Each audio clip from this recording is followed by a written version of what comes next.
Rahul മാങ്കൂട്ടത്തിലിനെ suspend ചെയ്ത നടപടി അവസാന നടപടിയല്ല എന്ന സൂചന നൽകി കോൺഗ്രസ് നേതാക്കൾ. MLA സ്ഥാനം രാഹുൽ രാജിവെക്കുന്നതാണ് നല്ലതെന്ന പ്രതികരണവുമായി Kerala Congress MP Francis George രംഗത്ത് വന്നു. രാഹുലിനെതിരായ നടപടിയിൽ തൃപ്തി എന്നാണ് മുസ്ലിം ലീഗിന്റെ പ്രതികരണം.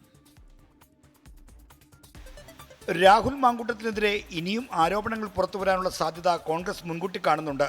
ഇതുകൊണ്ടാണ് സസ്പെൻഷൻ നടപടി അന്തിമമല്ലെന്ന സൂചന നൽകാൻ കാരണം. തന്നെ സ്ഥാനാർത്ഥിയാക്കിയ പാർട്ടി ഞങ്ങളോടൊപ്പം ഇനി കൂടണ്ട എന്ന് പറഞ്ഞ സാഹചര്യത്തിൽ സ്ഥാനം രാജിവെക്കാനുള്ള അവകാശമൊക്കെ രാഹുലിനുണ്ട്. അത് വേണോ വേണ്ട അദ്ദേഹം തീരുമാനിക്കട്ടെ. രാഹുലിനെതിരെ വീണ്ടും കടുത്ത ആരോപണം ഉയർന്നാൽ പുറത്താക്കാനാണ് നേതൃതലത്തിലെ ധാരണ.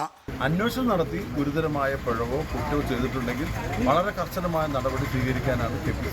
ആരോപണങ്ങളുടെ ഗുരുതര സ്വഭാവം വ്യക്തമായിട്ടും MLA സ്ഥാനം രാജിവെക്കാത്തതിൽ UDFിലെ ഘടകകക്ഷികൾക്ക് അതൃപ്തിയുണ്ട്.